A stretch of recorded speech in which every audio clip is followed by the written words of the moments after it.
be me. 24 years old, working dead-end retail job at some boutique clothing store downtown. Entire life revolves around this one guy, let's call him Marcus. Met him sophomore year of college at some boring economics lecture where I was falling asleep and he lent me his notes. Thought it was fate or some romantic movie nonsense like that.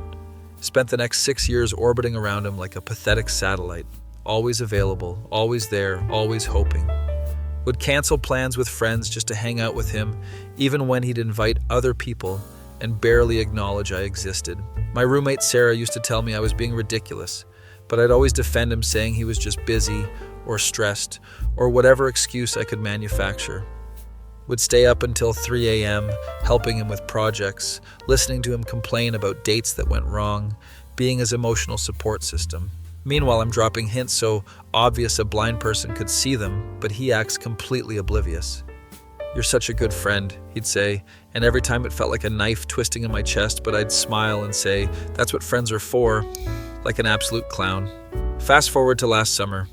Marcus starts dating this girl named Vanessa, who he met at some rooftop bar through mutual friends. She's gorgeous, confident, has her life together, works in marketing for some big tech company. Everything I'm not, basically. Suddenly he has zero time for me, stops responding to messages for days, cancels our weekly coffee meetups. I convince myself it's just the honeymoon phase and things will go back to normal. They don't. 3 months into their relationship and I've barely seen him. Maybe twice for quick lunches, where he spent the whole time checking his phone. My friend Jessica keeps telling me to move on, focus on myself, maybe try dating other people. I go on exactly 2 dates through apps and spend both of them mentally comparing the guys to Marcus. Both dates go nowhere because I'm physically present but emotionally checked out. One night in September, I'm scrolling through social media at like 11 p.m. because I have no life. See Marcus posted photos from some weekend trip upstate with Vanessa, hiking and looking happy. Something inside me just snaps, not in an angry way, more like a dam breaking.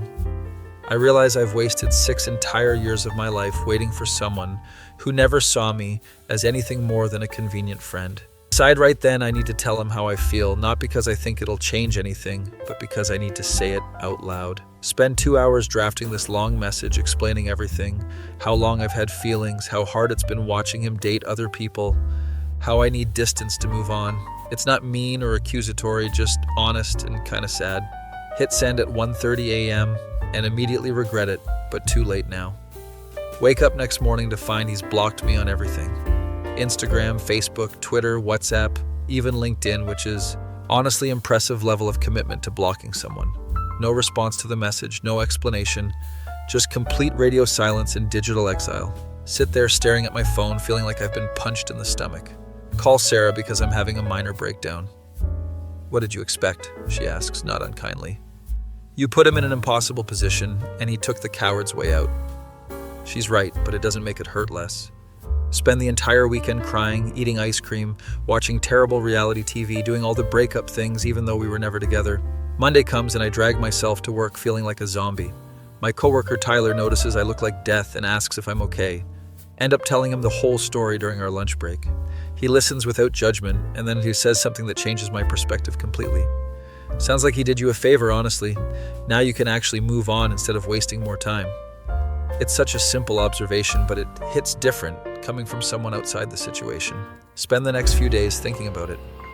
Realize that being blocked, as much as it hurts, is actually the clean break I needed, but would never have initiated myself. No more false hope, no more waiting for texts, no more wondering if maybe someday.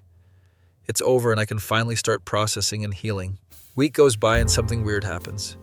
I start feeling lighter. Not happy exactly, but less burdened. Like I've been carrying this heavy backpack for 6 years and someone finally let me set it down. Start actually engaging with my life instead of just existing in it. Say yes when Jessica invites me to a pottery class even though I'm terrible at it. We spend 3 hours making lopsided bowls and laughing until we cry. Go to a concert with Sarah and actually enjoy the music instead of checking my phone every 5 minutes. Have a proper date with a guy named Daniel who works in architecture, and we talk for 4 hours straight about everything and nothing. It doesn't lead to anything serious, but it's nice, uncomplicated, and I'm actually present for it. 2 weeks after the blocking incident, I'm at brunch with my friends. Jessica orders these massive mimosas, and Sarah is telling this hilarious story about her Tinder date from hell. I'm genuinely laughing, not the fake kind I'd been doing for months. Sarah looks at me and says, "You seem different," in a good way. Realize she's right, I do feel different. Still hurt about Marcus, but it's a dull ache instead of the constant sharp pain. More importantly, I'm starting to remember who I was before I made him the center of my universe. That night, I'm lying in bed thinking about everything. All the time I wasted, the opportunities I missed, the version of myself I neglected. But also thinking about how the blocking, as brutal as it was, freed me. No closure, no long conversation, no chance to fall back into old patterns. Just a clean cut that forced me to actually deal with my feelings and move forward. Marcus probably blocked me because he felt uncomfortable or didn't know how to handle the situation or whatever. Honestly, don't even care about his reasons anymore. What matters is that his action, intentional or not, gave me something I couldn't give myself. Suddenly get this wild idea.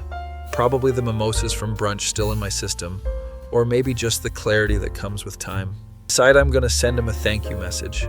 Not through social media, obviously, since I'm blocked everywhere.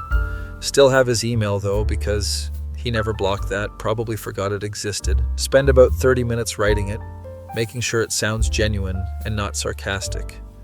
Explain that I was hurt initially, but I've realized the blocking was actually the best thing that could have happened. Thank him for giving me the push I needed to finally move on and rediscover myself. Tell him I'm genuinely happy for him and Vanessa, and I hope they're doing well. Make it clear I don't expect a response and I'm not trying to reopen communication. This is just me closing the chapter properly on my own terms. Hit send before I can overthink it. Immediately feel this wave of peace wash over me. Not because I think he'll read it and have some big realization, but because I took control of my own narrative instead of letting his actions be the final word. He blocked me to avoid dealing with uncomfortable emotions. I thanked him to prove I'd moved past needing anything from him. Next day at work, Tyler asks how I'm doing with the whole Marcus situation. Tell him about the thank you email and he looks at me like I've grown a second head. That's either genius or insane and I honestly can't tell which. Laugh and tell him it's probably both, but I feel good about it. He shakes his head, but he's smiling. Well, you seem happier, so I guess it worked. Realize he's right. I am happier. Not in a false positivity kind of way, but in a genuine, I'm okay and I'm gonna be okay kind of way. A couple weeks later, I'm out at a coffee shop working on my laptop, trying to update my resume because I've decided the retail job isn't cutting it anymore. Need something that challenges me, gives me purpose beyond just paying bills. Middle of editing my work experience when someone taps my shoulder. Look up and it's Marcus standing there looking uncomfortable as hell. My heart does this weird skip thing, but it's not the same desperate flutter it used to be. More like surprise mixed with curiosity. "Hey," he says. "Can we talk?" Gesture to the empty chair across from me because what else am I gonna do? He sits down and there's this awkward silence for a moment. Finally he says, "I got your email. The thank you one." Wait for him to continue because I'm not making this easy for him. He shifts uncomfortably and continues. "I've been thinking about it a lot and I just wanted to say I'm sorry." Raises his hand when I start to speak. "No, let me finish. I'm sorry for how I handled everything. The blocking was immature and cowardly." Takes a breath. "Your first message caught me completely off guard and I panicked. I didn't know what to say, so I just blocked you and pretended the problem didn't exist." Can see he's genuinely struggling with this. "But your thank you message made me realize how selfish I was. You were dealing with real feelings and I just abandoned you." Sit there processing his words. Part of me wants to be angry, but mostly I just feel tired. "I appreciate the apology," finally say. "But honestly, I meant what I wrote. The blocking hurt, but it was what I needed." He looks confused, so I explain. "I spent 6 years waiting for you to see me differently, and it was destroying me. Your rejection, brutal as it was, broke that cycle." Lean back in my chair. I'm not angry anymore. I'm actually grateful. Can see he doesn't fully understand, but he nods anyway. "I really am sorry I hurt you," he says quietly. Smile at him, and it's genuine. "I know, but I'm okay now. Actually okay." We talk for another 20 minutes about surface level stuff. His job, my plans to find a new one, mutual friends we haven't seen in a while. It's cordial, but there's no depth to it anymore, and that's fine. Eventually he says he should get going. Meeting Vanessa for dinner. Mentions they're actually engaged now, getting married in the spring. Wait for the pain, the jealousy, the old familiar ache. It doesn't come. congratulate him sincerely, and mean it. I hope you're happy, tell him, and realize I actually do. I hope you are too, he says and stands up. We do this awkward half hug and then he's gone. Sit there for a while after he leaves, just thinking.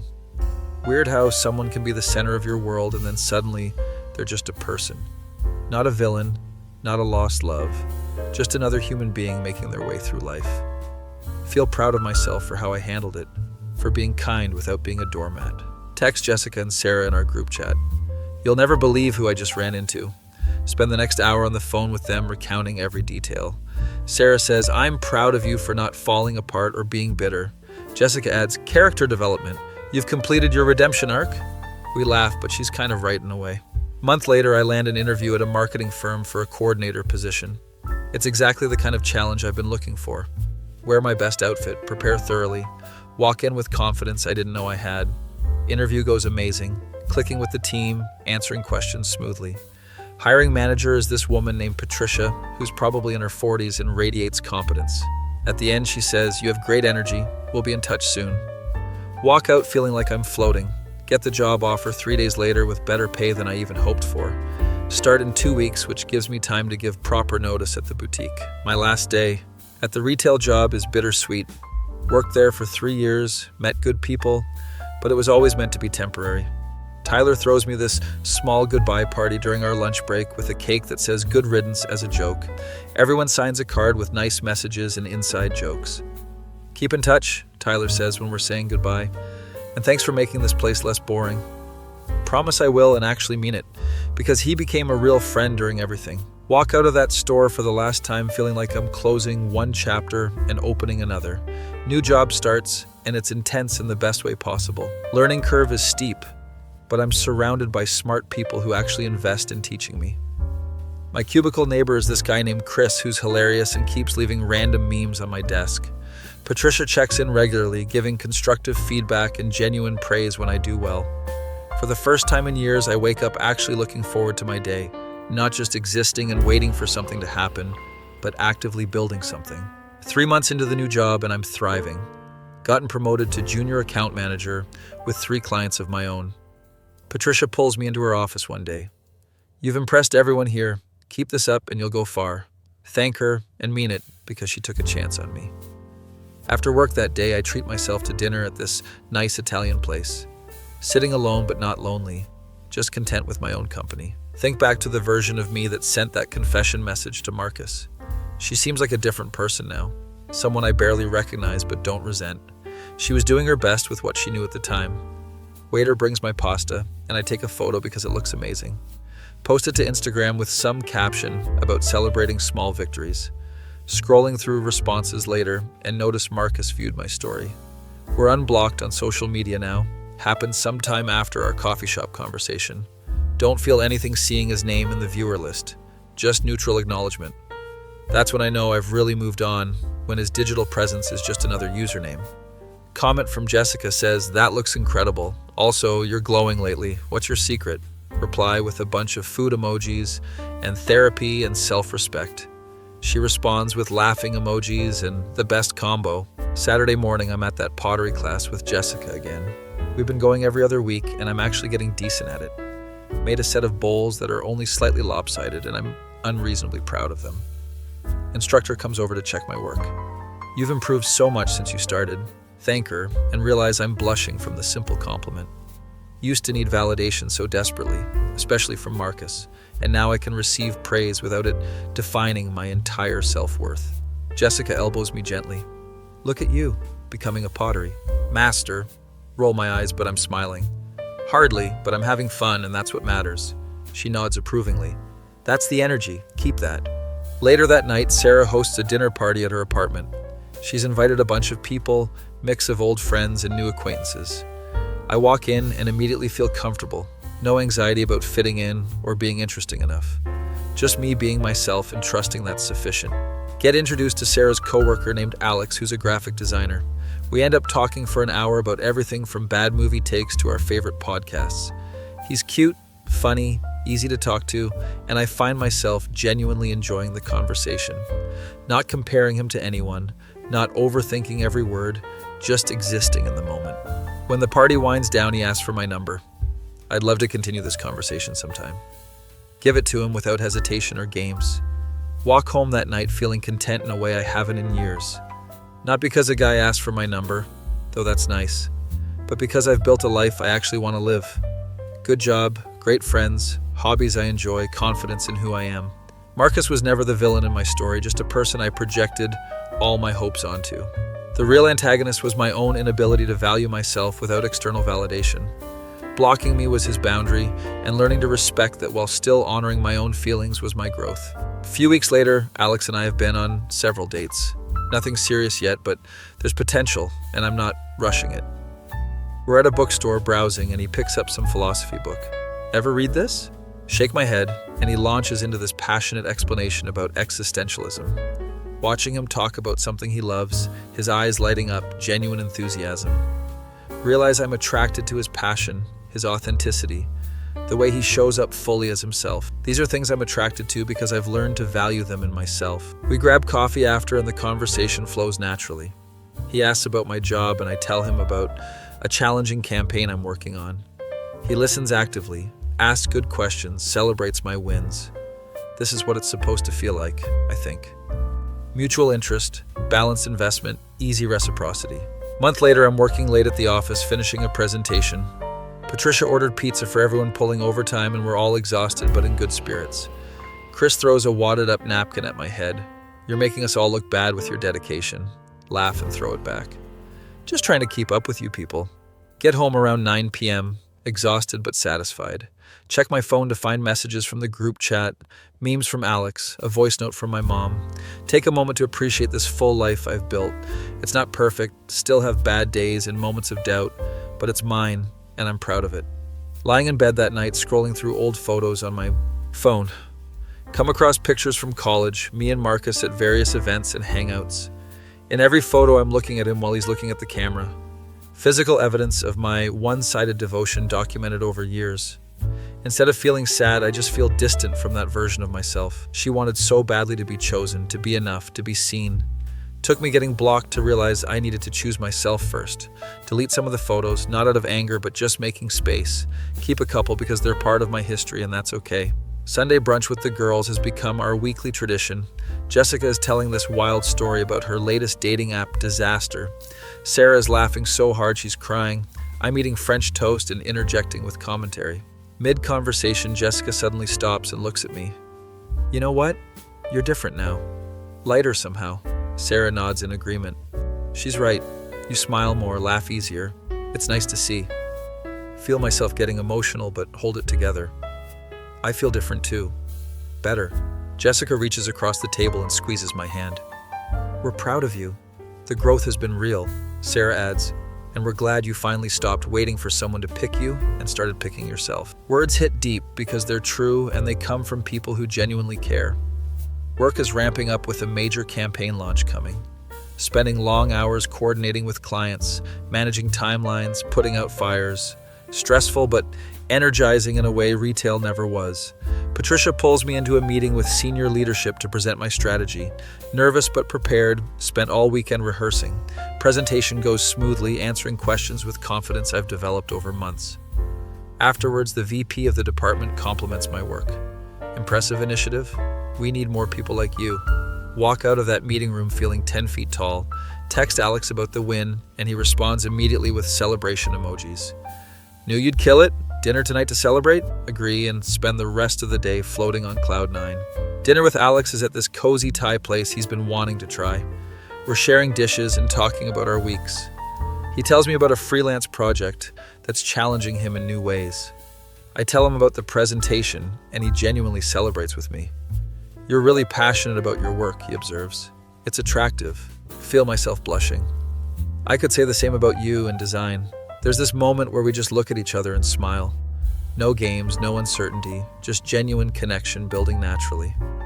On the walk back to my place, he takes my hand and it feels right. Easy and comfortable like everything else between us. Later that week, I'm cleaning out my closet because I'm restless. Find a box of old cards and letters from various people over the years. There's several from Marcus, birthday cards and thank you. Notes from when I'd help him with stuff. reading through them now with fresh eyes, all surface-level appreciation, never deep, never indicating he saw me as anything more than convenient. The signs were always there, but I chose to interpret them differently. Close the box and put it in the donation pile. Not erasing the past, but not letting it take up space in my present either. 6 months after the blocking incident, and I barely think about Marcus anymore. When I do, it's with neutrality, sometimes even gratitude. His rejection, painful as it was, became the catalyst for everything good that followed. Forced me to confront my patterns, my worth, my tendency to make myself small. Sarah once said, sometimes the trash takes itself out, and while harsh, there was truth in it. Marcus wasn't trash, just wrong for me, and his exit made room for the right things. Alex and I are officially together now, decided to make it exclusive. Nothing dramatic, just a natural progression of something that works. He's met my friends and they approve enthusiastically. Jessica pulled me aside after meeting him. This one actually sees you. Don't settle for less ever again. Promised her I wouldn't and meant it. Meeting his friends next weekend and I'm nervous but excited. No longer worried about being interesting enough or worthy enough. Just planning to be myself because that's proven to be more than sufficient. Work throws a party, celebrating our successful campaign launch. Open bar, fancy venue, everyone dressed up and happy.